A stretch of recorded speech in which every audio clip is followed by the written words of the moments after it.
Magandang araw sa ating lahat. Tayo ngayon ay nasa Martes sa ikalimang linggo ng muling pagkabuhay.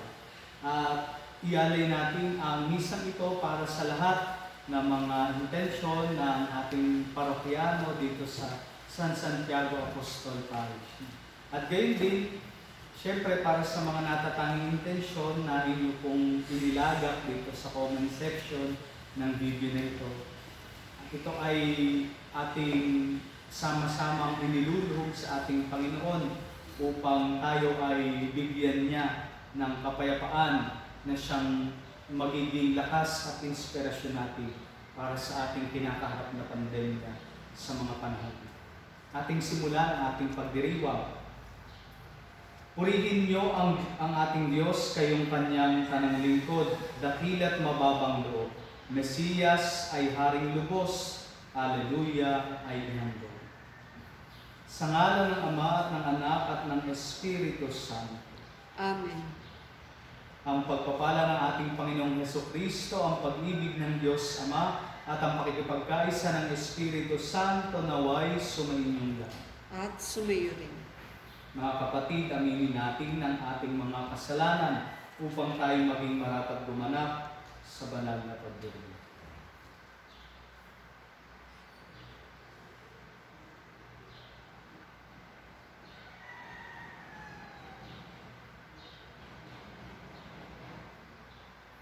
Sinubong tagapagpagaling sa mga nagsisisi, Panginoon, kaawaan mo kami. Panginoon, kaawaan kami.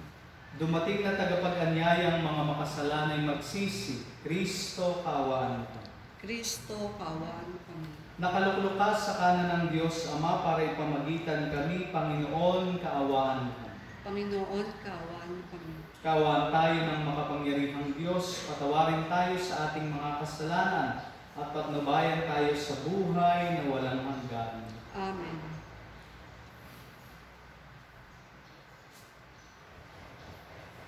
Manalangin tayo.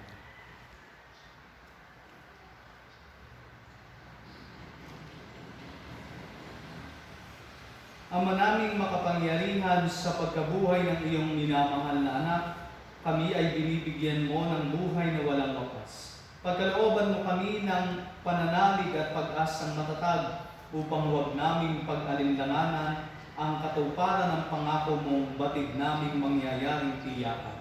Sa pamagitan ni Hesukristo, kasama ng Espiritu Santo, magpasawalang hanggan. Amen. Pagbasa mula sa mga gawa ng mga apostol. Noong mga araw na iyon, may mga Hudyong dumating doon mula sa Antioquia at Iconio. Sinulsulan nila ang mga tao laban kay Pablo at kanilang binato siya. Pagkatapos, kinaladkad siya sa labas ng bayan at sa pag-aakalang patay na. Subalit nang paligiran siya ng mga alagad, nagtindig si Pablo at pumasok sa lungsod. Kinabukasan, nagtungo sila ni Bernabe sa Derbe. Ipinangaral nila Pablo at Bernabe ang mabuting balita sa Derbe, at marami silang nahikayat na maging alagad.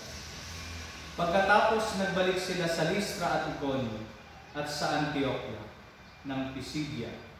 Pinatatag nila ang kalooban ng mga alagad at pinagpayuhan ng manatiling tapat sa pananampalataya.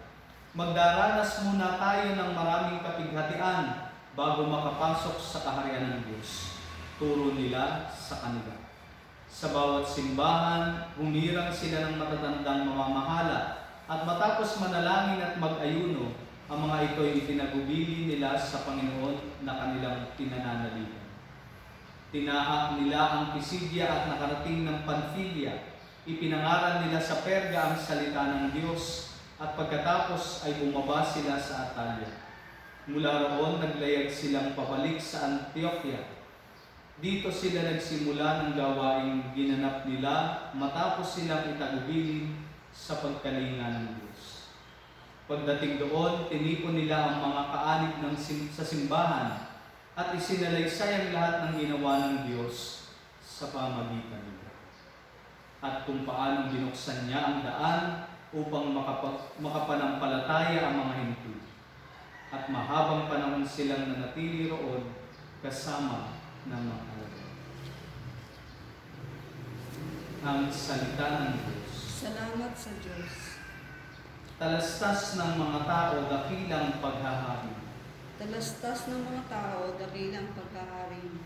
Magpupuring lahat sa iyo, O Panginoon, ang iyong nilalang. Lahat mong nilikha ay pupurihin ka't pasasalamatan. Babanggitin nilang tunay na dakila ang iyong kaharian, at ibabalikan tunay kang dakila at makapangyarihan. Talastas ng mga tao, dakilang pagkahari mo. Dakila mong gaway upang matalastas ng lahat ng tao. Mababatid nila ang kadakilaan ng paghahari mo.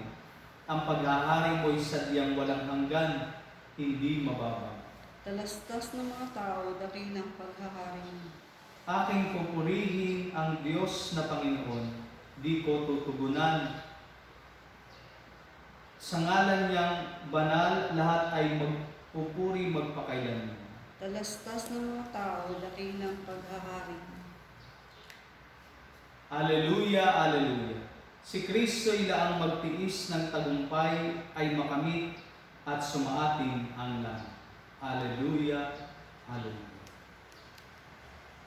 Sumainyo ang Panginoon. At sumayo rin. Ang mabuting balita ng Panginoon ayon kay San Juan. Papuri sa iyo, Panginoon. Noong panahon iyon, sinabi ni Jesus sa kanyang mga alagad, "Kapayapaan ang iniiwan ko sa inyo.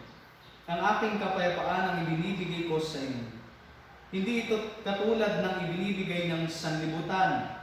Huwag kayong mabalisa, huwag kayong matakot. Sinabi ko na sa inyo, ako'y aalis, ngunit babalik ako. Kung iniibig ninyo ako, ikagagalak ninyo ang pagpunta ko sa Ama, sapagkat dakila ang Ama kaysa sa akin. Sinasabi ko na sa inyo ito bago pa mangyari, upang kung mangyari na, kayo'y manalig sa akin. Hindi na ako pakahahaba ng pagsasalita sa inyo, sapagkat dumarating na ang pinuno ng sanlibutan ito. Wala siyang kapangyarihan sa akin, subalit dapat makilala ng sanlibutan na iniibig ko ang Ama, at ang ginagawa ko'y ang iniutos niya sa akin." Ang mabuting balita ng Panginoon. Pinupuri ka namin, Panginoong Heso Kristo.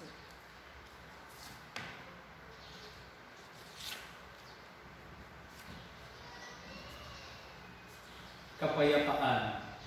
Ito ay isang salita na marahil ay palagi na nating naririnig, subalit sa bawat isa sa atin, ito ay nananatili pa rin misteryo.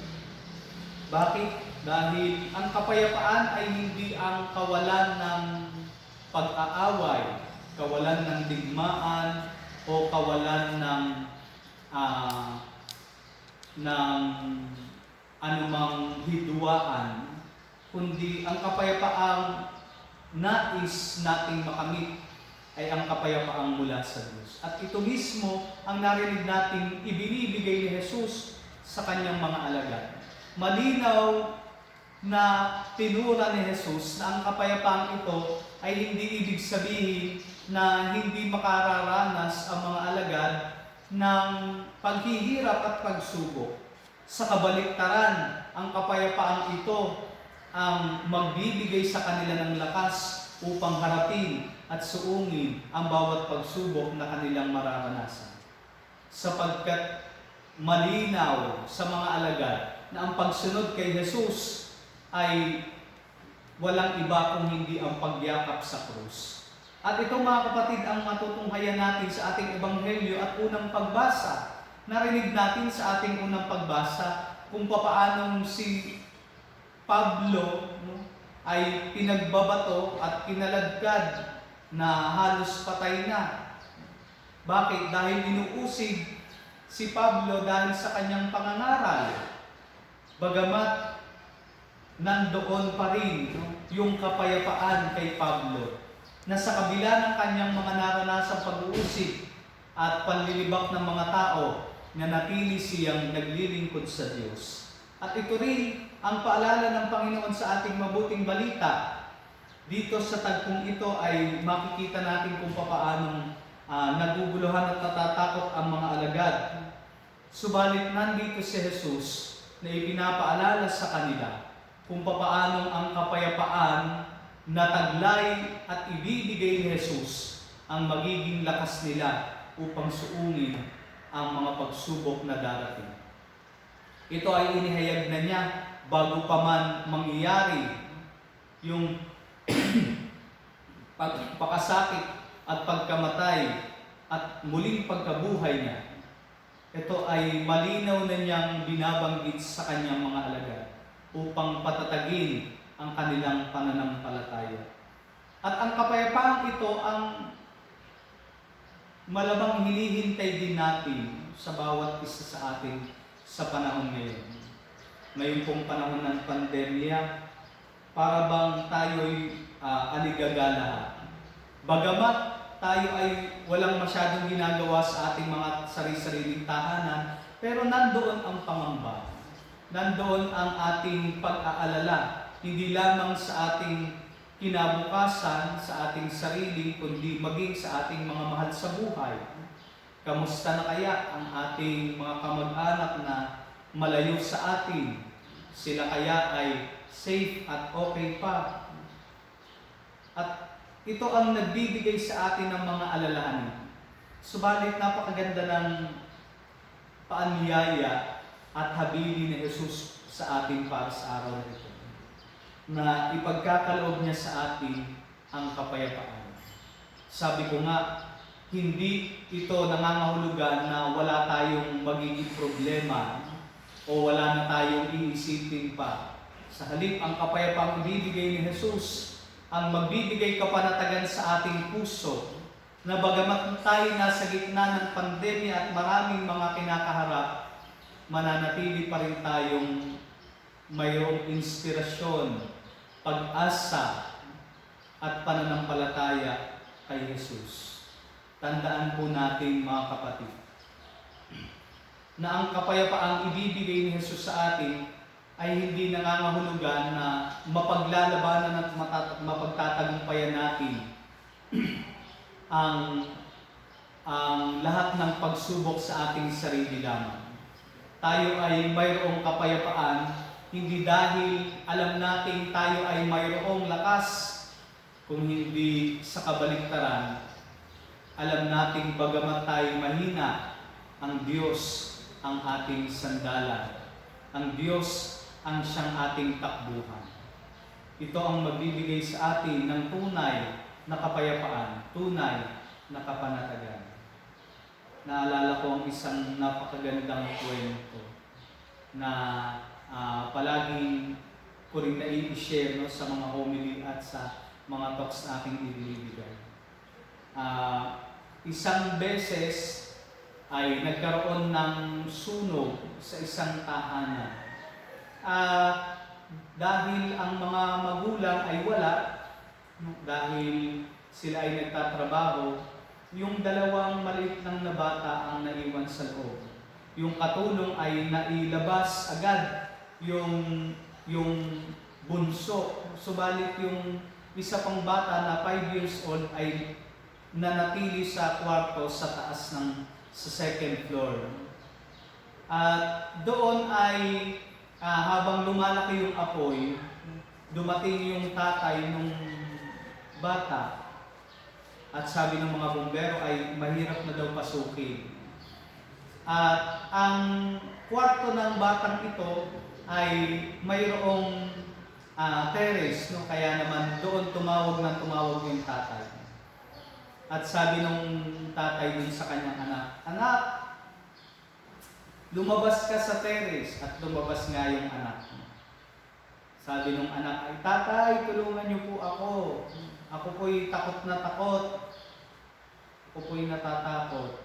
Sabi nung tatay, "Anak,"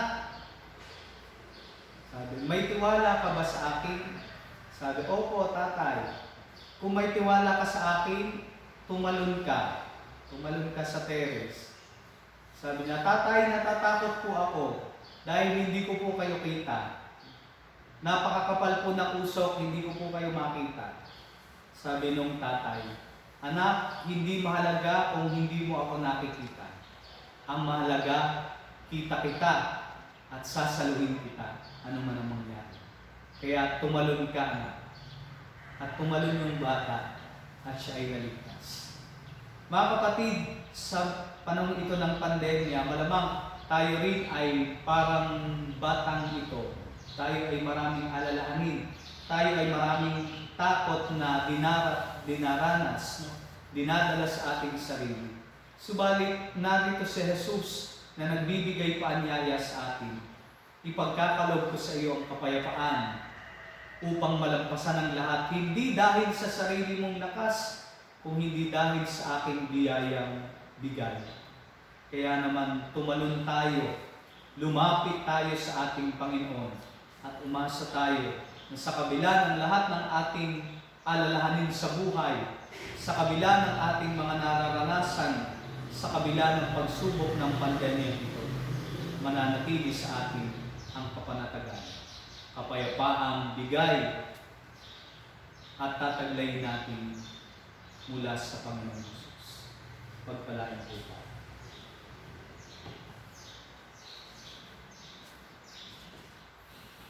Oratio Imperata. Diyos, Ama namin, lumalapit kami sa iyo para sa aming kahilingan, na kami ay iyong proteksyonan laban sa COVID-19, na kumitin na ng maraming buhay at nakaapekto na sa sangkatauhan. Nananalangin kami para sa iyong biyaya, para sa mga taong inatasan na pag-aralan ang kalikasan at ang sanhi ng virus na ito. Gayon din upang mapahinto ang patuloy nitong paglaganap. Gabayan mo po ang mga inatasang mangalaga sa kalusugan na kanila nawang magampanan ang kanilang tungkulin ng buong husay at may malasakit. Gabayan mo po ang mga kawani ng pamahalaan at ang mga nasa pribadong institusyon sa kanilang paghanap ng lunas upang masugpo ang pandemyang ito. Ipinapanalangin namin ang lahat ng mga naapektuhan, naway hilugin mo po ang kanilang karamdaman. Ipagkaloob mo po nawa sa amin ang iyong biyaya upang kami ay patuloy na makagawa ng kabutihan para sa lahat at makatulong sa lahat ng mga nangangailangan. Ipinapanalangin po namin ito sa pamagitan ng aming Panginoong Hesukristo, ang iyong anak, na nabubuhay at naghahari kasama ng Espiritu Santo, magpasawalang hanggan. Amen. Maria, aming ina at tulong ng mga Kristiyano, Panalangin mo kami. San Rafael Arcangel, Panalangin mo kami. San Roque, Panalangin mo kami. San Lorenzo Ruiz, Panalangin mo kami. San Pedro Calungsod. Panalangin mo kami.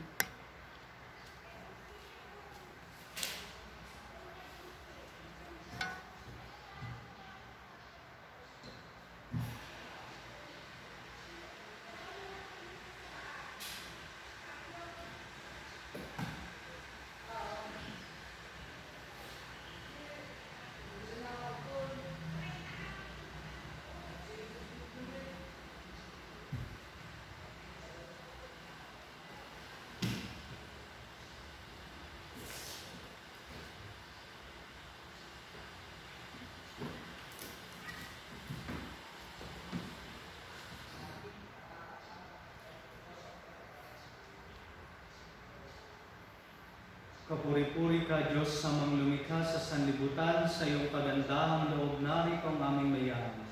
Mula sa lupa at bunga ng aming paggawa, ang tinapay na ito para maging pagkain ng bibigay ko. Kapuri-puri ang pomay kapal ngayon at kailanman.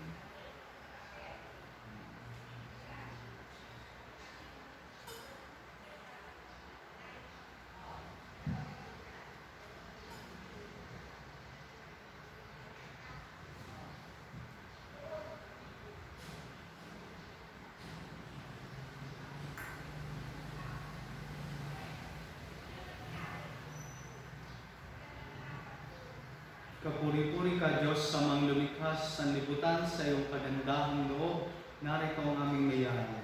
Mula sa katas ng ubas at bunga ng aming paggawa, ang alak na ito para maging inumin ng bibigay ng Diyos.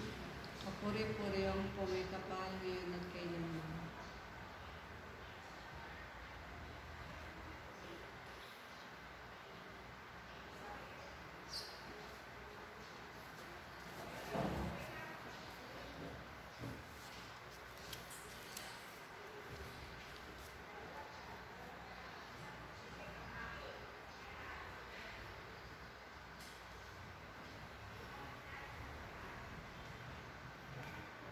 Manalangin kayo mga kapatid upang ang paghain natin ay kalugdan ng Diyos amang makapangyarihan.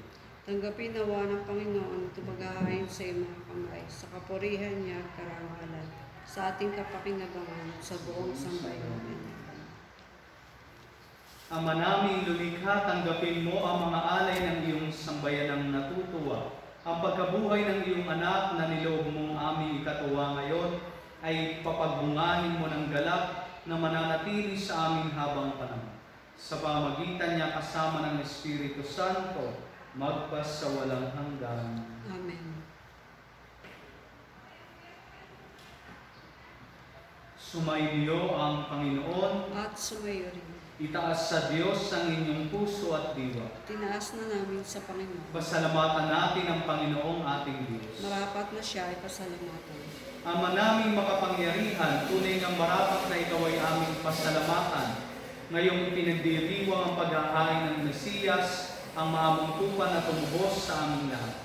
Sa paghahain ng sariling buhay at sa pagkabuhay ng anak mong mahal, na buksang ganap ang iyong tahanan at kaming pinaghaharian mo'y naging kasakbahan. Sa pagkamatay niya sa krus, nalupig ang kamatayan. Sa kanyang pagkabuhay, naging buhay siya ng tanan. Kaya kaysa ng mga anghel na nagsisiawit ng papuri sa iyo, nang walang humpay sa kalangitan, kami nagbubunyi sa iyong kadakilaan. Santo, Santo, Santo, Panginoong Diyos ng mahukbo. Napupuno ang langit at lupa ng kadakilaan mo, o sana sa kaitaasan. Pinagpala ang naparirito sa ngalan ng Panginoon, o sana sa kaitaasan. Ama naming banal, ikaw ang bukal ng tanang kabanalan, kaya't sa pamagitan ng iyong Espiritu, gawin mong banal ang mga kaloob na ito upang para sa amin maging katawan at dugo ng aming Panginoong Jesucristo. Bago niya pinagtiis ang kusang loob na maging handog, hinawakan niya ang tinapay. Pinasalamatan kaniya, pinaghati-hati niya iyon. Iniabot sa kanyang mga alagad at sinabi, tanggapin ninyong lahat ito at kami. Ito ang aking katawan na ihahandog para sa inyo.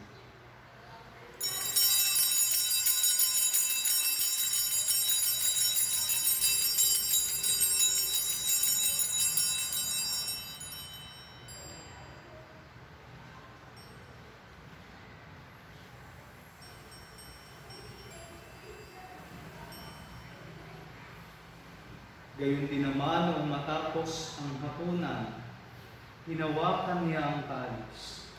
Muli kanyang pinasalamatan. Iniabot niya ang kalis sa kanyang mga alagad at sinabi, tanggapin ninyong lahat ito at inumin. Ito ang kalis ng aking dugo, ng bago at walang hanggang tipan. Ang aking dugo na ibubuhos para sa inyo at para sa lahat sa ikapagpapatawad ng mga kasalanan. Gawin ninyo ito sa pag-alaala sa akin.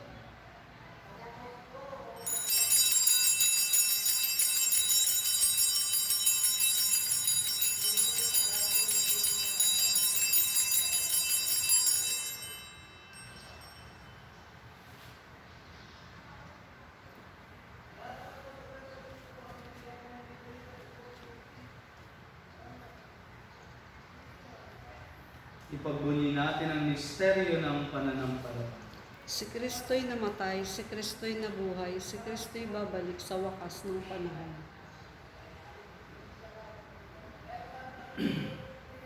Ama, ginagawa namin ngayon ang pag-alala sa pagkamatay at muling pagkabuhay ng iyong anak. Kaya tiniaalay namin sa iyo ang tinapay na nagbibigay buhay at ang kalis na nagkakaloob ng kaligtasan. Kami nagpapasalamat dahil kami iyong minarapat na tumayo sa harap mo para maglingkod sa iyo. Isinasamo namin kami magsasalo-salo sa katawan at dugo ni Kristo ay mabuklod sa pagkakaisa sa pamagitan ng Espiritu Santo. Ama, lingapin mo ang iyong simbahang laganap sa buong daigdig. Puspusin mo kami sa pag-ibig. Kaysa ni Francisco na aming Papa, ni Buenaventura na aming Obispo at ng Tanang Kaparian. Alalahanin mo rin ang mga kapatid naming nahimlay na may pag-asang sila'y muling mabubuhay. Gayon din ang lahat ng mga pumatay.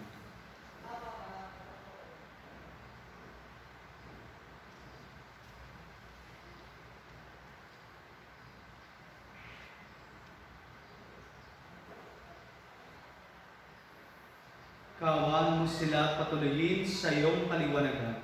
Kawan mo at pagindapating kaming lahat na makasalo sa iyong buhay na walang wakas. Kaysa ng mahal na Birheng Maria, ang Ina ng Diyos. Kaysa ni San Jose, ang kanyang kalinis-linis ang esposo. Kaysa ng mga apostol, ni San Santiago na ating patron at ng lahat ng mga banal na namuhay dito sa daigdig ng kalugod-lugod sa iyo. May pagdiwang nawa namin ang pagpupuri sa ikararangal mo sa pamagitan ng iyong anak na aming Panginoong Jesucristo.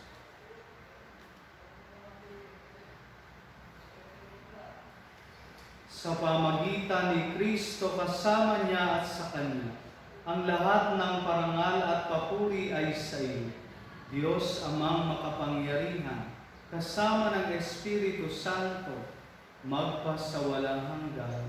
Amen. Sa tagubili ng mga nakagagaling na utos at turo ni Jesus na Panginoon natin at Diyos, ipahayag natin ang lakas mo. Ama namin, sumasalangit ka, sambahin ang ngalan mo. Mapasa amin ang kaharian mo, sundin ang loob mo dito sa lupa para sa langit. Bigyan mo kami ngayon ng aming kakanin sa araw-araw at patawarin mo kami sa aming mga sala para na ipagpatawad namin sa nagkakasala sa amin at huwag mo kaming pahintulot sa tukso at iadyan mo kami sa lahat ng masama.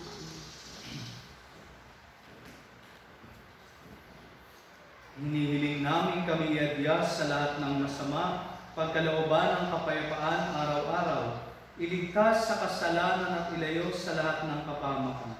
Samantalang aming pinananabikan ang dakilang araw ng pagpapahayag ng tagapagligtas naming si Jesucristo. Sapagkat sa iyo ang kaharian, ang kapangyarihan at ang kapurihan, magpakailanman. Amen. Panginoong Jesucristo, sinabi mo sa iyong mga apostol, kapayapaan ang iniiwan ko sa inyo. Ang aking kapayapaan ang ibinibigay ko sa inyo. Tunghayan mo ang aming pananampalataya at huwag ang aming mga pagkakasala. Pagkalooban mo kami ng kapayapaan at pagkakaisa ayon sa iyong kalooban. Kasama ng Espiritu Santo, magpasawalang hanggan. Amen. Ang kapayapaan ng Panginoon ay laging sumainyo. At sumayo rin. Magbigayan kayo ng kapayapaan sa isa't isa.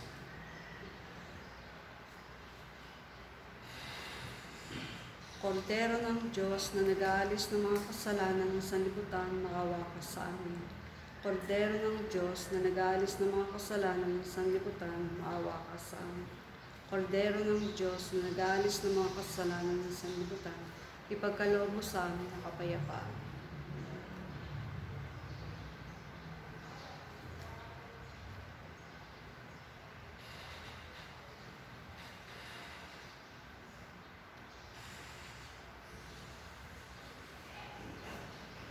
Ito ang kordero ng Diyos, ito ang nag-aalis ng mga kasalanan ng sanlibutan. Mapalad ang mga inaniyahan sa kanyang piling.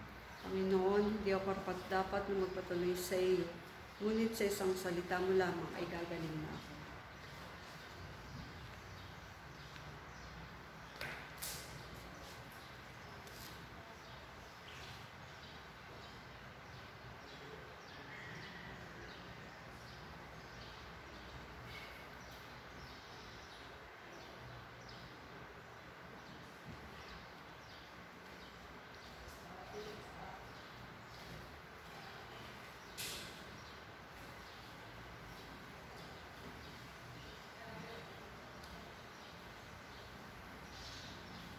Dahil tayo ay namatay na si Kristo ang katambal, tayo rin ay mabubuhay na si Kristo ang kapisan. Hallelujah, sa iyo ngayon.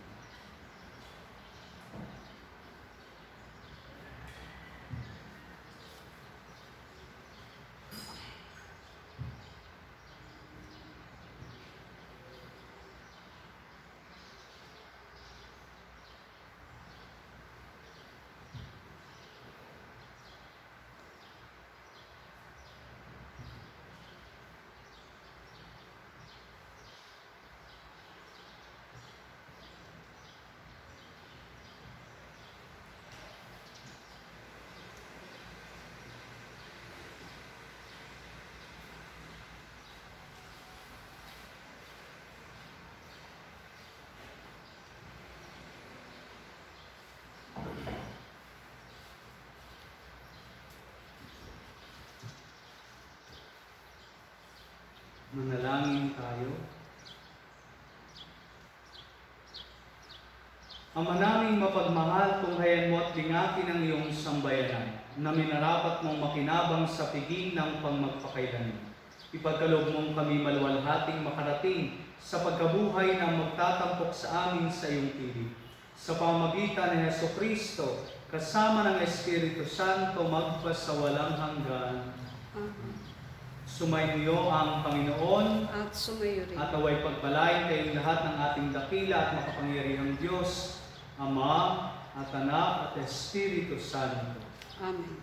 Tapos ang misa, umayo kayo sa kapayapaan ng Kristo. Salamat sa Diyos.